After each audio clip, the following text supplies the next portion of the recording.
चाहती हूँ। मैं इस राज्य की प्रथम तीली रौतेली पुरस्कार विजेता बेटी हूँ। एक तीली रौतेली ने अपने सम्मान के लिए अपनी जान दे दी थी।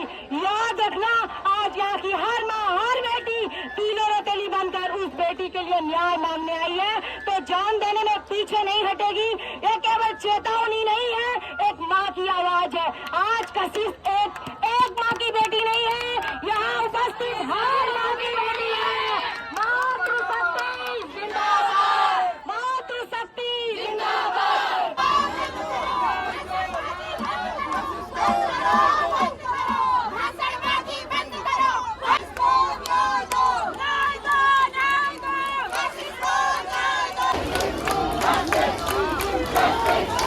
तो यही है हमारी कानून व्यवस्था। थूकते हैं हम ऐसी कानून व्यवस्था में। हमने ना, हम उंगली नहीं उठाएंगे, और अगर उस दोषी को सजा नहीं मिली तो ये बात कान खोल के सुन ले, चाहे वो न्यायपालिका हो जिसका हम सम्मान करते हैं, चाहे वो सरकार हो, आने वाली सरकार, जाने वाली सरकार, या जो इस समय वर्तमान में है, हम नहीं छोड़ेंगे। सरकार हमसे है, हम सरकार से नहीं। सो हे गाइस, सबसे पहले आप सभी लोग को मेरा प्यार भरा प्रणाम। मेरा नाम है अंजलि पांडे और स्वागत करती हूँ अपनी YouTube channel Divya Anjali blog की। मैं आशा करती हूँ आप सभी लोग मस्त होंगे, स्वस्थ होंगे। तो यहाँ भी बड़े मस्त हैं। आज के ब्लॉग की स्टार्टिंग हो रही है शाम के 3 बजे से देवभूमि उत्तराखंड के हल्द्वानी शहर से। तो गाइस, आपने मेरे शॉर्ट वीडियो में देख ही लिया होगा, कल मैंने जो अपलोड की थी। तो कशिश जो रेप केस हुआ था उसी के लिए आज हल्द्वानी के बुद्ध पार्क में एक रैली निकाली जा रही है, बुद्धा पार्क सॉरी। तो हम लोग वहीं पे जा रहे हैं। अभी नेहा दी के रूम से मैं ब्लॉग की स्टार्टिंग कर रही हूँ। साथ में नेहा दी लोग भी हैं और साथ में रश्मि दी लोग भी आने वाले हैं। काफ़ी सारे लोग हैं हल्द्वानी के जो एक्टर लोग हैं, गायक कलाकार, वो भी वहाँ पे पहुँचने वाले हैं। और पिथौरागढ़ से कशिश के मम्मी पापा भी वहाँ पे आने वाले हैं। तो आइए हम सब लोग मिलकर के कशिश के लिए, एक मासूम सी बच्ची के लिए आवाज़ उठाते हैं। ये हम सब लोग का कर्तव्य है कि उसके गुनहगार को हम जल्द से जल्द सजा दिलवाएं। तो चलिए दोस्तों, देखते हैं कैसा रहता है हमारा ब्लॉग। तो बने रहना आज के स्पेशल से ब्लॉग में। 2014 में ये केस हुआ था और उसके बाद देखो, रेपिस्ट इतने सालों से जेल में था और आज उसे छोड़ दिया गया। तो यही है हमारी कानून व्यवस्था। थूकते हैं हम ऐसी कानून व्यवस्था में। आप लोग ही सोचो, मेरे को लगता है शायद यहाँ पे किसी पैसे वाले इंसान या किसी नेता या किसी आर्मी ऑफिसर की बेटी होती तो शायद उसके साथ ऐसा नहीं होता। आज किसी गरीब की बेटी के साथ ऐसा हुआ है, तो आवाज़ उठाने वाला कोई नहीं है क्या? तो क्यों नहीं मिल रहा उसे इंसाफ? तो मैं तो ये बोलती हूँ कि हम सब मिल कर के हम सबको एक होना पड़ेगा। तो हमारी आवाज़ में बहुत दम है और मैं उम्मीद करूँगी कि इस दम से कशिश के हत्यारे को जल्द से जल्द फांसी की सज़ा होगी। तो आइए हम सब मिल कर के कशिश को और एक इंसाफ दिलाते हैं। फाइनली गाइस, हमने थोड़ा सा लेट कर दी, पहुंच चुके हैं हम बुद्धा पार्क में और यहाँ पे सारी ऑडियंस भी आ चुकी है, जितने लोग भी हल्द्वानी से हैं। तो ले चलते हैं आप सभी लोग को।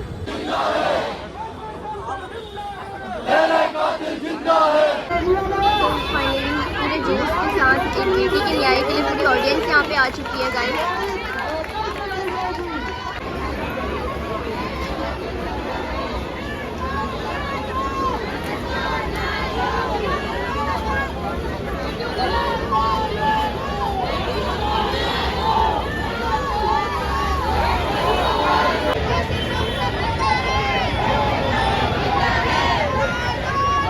अरे भूपेदा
फांसी मारो सालों को, कशिश के हत्यारों को फांसी मारो।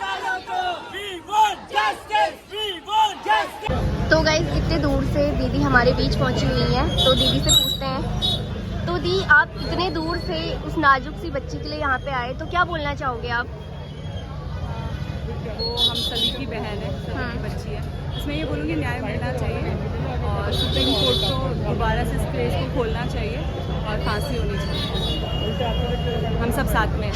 हाँ, सब जेनजीज नेपाल की तरह हाल कर देंगे।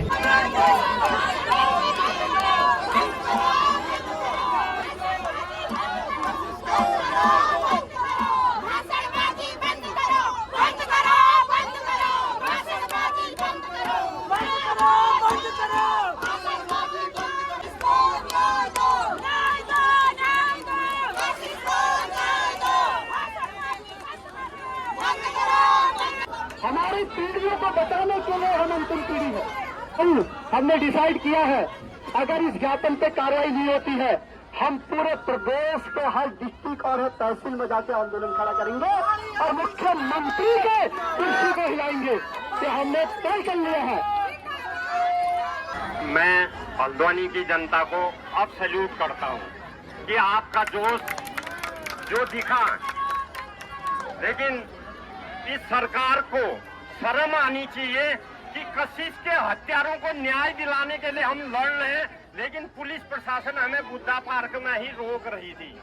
इसका मतलब ये है कि हमारी सरकार डर रही है, वो नहीं चाहती है कि न्याय हो। पासपोर्ट की भी तैयारी करेंगे देहरादून में, उसका भी कॉल हम आपको देंगे।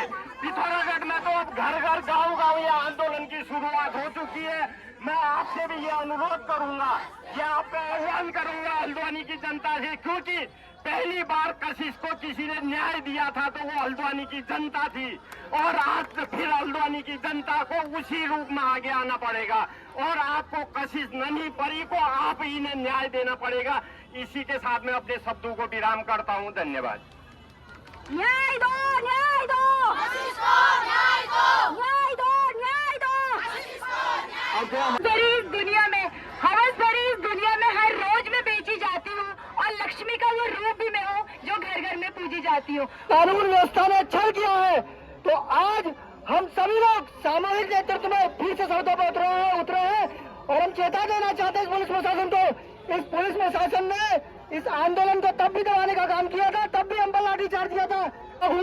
हमने लड़कर अपना ये प्रदेश में आए हैं, तो हम आज फिर से सड़कों में उतरे हैं। हम लड़कर अपनी बहन को न्याय दिलाएंगे, हम लड़कर अपनी पहाड़ की बेटी को न्याय दिलाएंगे। बहुत बहुत धन्यवाद। करने के लिए आए, अभी हम लोग आए हैं सिर्फ और सिर्फ कशिश के लिए, अंकिता के लिए और ऐसी तमाम महिलाओं के लिए जिनके साथ इतना उत्पीड़न, इतनी चीजें उनके साथ होती है, लेकिन हम लोग क्या करते हैं। योगी उस पर भी 10 साल होने के बाद सुप्रीम कोर्ट ने जिस पर हम भरोसा करते हैं उसको बाइज्जत बरी कर दिया। हमारा सवाल ये होना चाहिए, क्यों? अगर उस दोषी का दोष नहीं था तो दोष किसका था?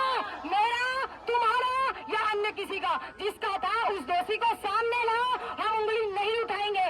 और अगर उस दोषी को सजा नहीं मिली तो ये बात कान खोल के सुन ले, चाहे वो न्यायपालिका हो जिसका हम सम्मान करते हैं, चाहे वो सरकार हो, आने वाली सरकार, जाने वाली सरकार, या जो इस समय वर्तमान में है, हम नहीं छोड़ेंगे। सरकार हमसे है, हम सरकार से नहीं। मैं फिर कहना चाहूंगी, सरकार का भी दायित्व बनता है आज उस बेटी के साथ खड़े होने का। आज उससे सबूत मांगा जा रहा है। क्या सबूत दें हम आपको? अरे हम माओ का कलेजा चीर कर देख लो, फिर भी चैन न आए तो एक एक माँ का कलेजा ले लो, सबूत मिल जाएगा तुमको। और एक बार मैं बता देना चाहती हूँ, मैं इस राज्य की प्रथम तीली रौतेली पुरस्कार विजेता बेटी हूँ। एक तीली रौतेली ने अपने सम्मान के लिए अपनी जान दे दी थी। याद रखना, आज यहाँ की हर माँ, हर बेटी तीली रौतेली बनकर उस बेटी के लिए न्याय मांगने आई है, तो जान देने में पीछे नहीं हटेगी। ये केवल चेतावनी नहीं है, एक माँ की आवाज है। आज कशिश एक माँ की बेटी नहीं है, यहाँ उपस्थित हर माँ की बेटी है।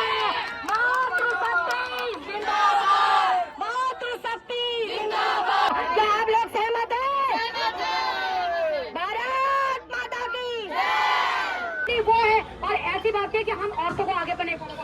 तो मेरे जितने भाई देख रहे हो ना, ये फौज में है, एक के साथ 10-10 की मुंडी काट देते हैं। अगर इनको बोल दिया जाए ना तो एक नहीं 10 की मुंडी काट के शीश महल में खड़ा कर देंगे। लेकिन वो तो इस कानून, इस सरकार की वजह से हम चुप है। और मैं माँ कसम बता रही हूँ, एक आधे के सर तो मैं ही फोड़ दूंगा आज यहाँ। और जो तुम्हारे लोग अपने फेवरेट की फोटो खिंचाने आए हो ना, हो गई है। घर जाके ये मत डालना कि क्या हुआ, ये डालना कि आज मेरा भाई मिला, सेल्फी, वो जरूर डालना तुम लोग। अरे फोनों को नीचे रख लो अगर कट करना है तो। हम फिर आएंगे और औरतें आएंगी। अगर वो अपराधी नहीं है तो हमारे सरकार का जवाई है, उसको जवाई घोषित कर दिया जाए। वो हमारे सरकार का जवाई है। और अब उस जवाई को एक बार ससुराल भेज दो, उसका सही से टीका पिठा करने का टाइम आ गया है। सीधी सी बात। और यहाँ क्या करना है इसके बाद ये बताओ, क्योंकि अब कोई नेता मैं यहाँ से आ गया है, यहाँ से आप क्या करना है, आप क्या करना है? अब विराम देना है। आप लोगों ने बहुत काम किया है। तो गाइस कशिश के ताऊ जी हमारे साथ हैं अभी इस बीच। तो कशिश के साथ जो घटना घटी, और हम ऐसे कानून व्यवस्था के लिए तो हम थूकते हैं कि कितने साल हो गए अंकल? 2014 में हुआ, नवंबर 2014 की घटना है। अच्छा, मतलब 10-11 साल हो गए। तो 11 साल में रेपिस्ट पहले तो जेल में था, उसके बाद उसे छोड़ दिया गया। तो आप क्या बोलना चाहोगे? कि जब ये 2014 की जो ये घटना थी तो 2019 में हाई कोर्ट ने जो सजा भास्को कोर्ट ने दी थी उस मुलजिम को वही सजा बरकरार रखी थी। तो हमने सोचा कि अब मुलजिम को फांसी की सजा हो गई तो हम लोग भी फांसी की डेट का इंतजार करते रहे। लेकिन वो कब सुप्रीम कोर्ट गया हमें न तो सरकार द्वारा ये जानकारी दी गई, नहीं सरकारी वकील के द्वारा हमें ये जानकारी दी गई। और सबसे बड़ी कमी ये थी इस पूरे केस में कि सरकार ने एक मध्य प्रदेश की वकील को, जिसको इस केस के बारे में कोई भी वो नहीं थी, बिना अध्ययन के, और सुनने में तो ये भी आया कि वो सारे जो डेटें लगती थी उन डेटों में भी खड़ी नहीं होती थी। हमारा जो ये केस अभियुक्त बरी हुआ उसका कारण सरकार और सरकारी वकील है, ये मानते हैं। तो आप क्या बोलना चाहोगे अब सरकार से? हमने सरकार से ये कहा है कि भाई तुम रिव्यू पिटीशन दायर करके सुप्रीम कोर्ट में वहाँ रिव्यू पिटीशन को एक्सेप्ट कराओ, हम आंदोलन खत्म कर देंगे। लेकिन आज ये सरकार की तरफ से आ रहा है कि हमने रिव्यू पिटीशन के लिए सरकार तैयार हो गई, आप अपना आंदोलन तोड़ दो, लेकिन हम अभी आंदोलन नहीं तोड़ेंगे जब तक क्या कहते हैं कि सरकार ने दे दिया है। हाँ, रिव्यू पिटीशन जब तक सुप्रीम कोर्ट में एक्सेप्ट नहीं होगी तब तक हमें लड़ना पड़ेगा, एक्सेप्ट करना पड़ेगा, क्योंकि हम सब आपके साथ हैं। आज आपने देखा हल्द्वानी में इतनी भीड़ थी, तो क्या बोलना चाहोगे हल्द्वानी की जनता के लिए? हम तो हल्द्वानी की जनता को मैंने कहा था कि 2014 में जो कशिश ननी परी को अगर न्याय मिला तो उसका श्रेय हल्द्वानी की जनता को जाता है। हल्द्वानी की जनता ने ही आंदोलन शुरू किया था और न्याय मिलने तक आंदोलन से पीछे नहीं हटे थे। आज फिर मैं हम सब आपके साथ हैं। फिर मैं आज और अपील करूंगा हल्द्वानी की जनता से कि जब तक कशिश को पुनः न्याय नहीं मिल जाता तब तक आप लोगों को फिर 2014 की तरह संघर्ष करके कशिश ननी परी को न्याय दिलाना पड़ेगा।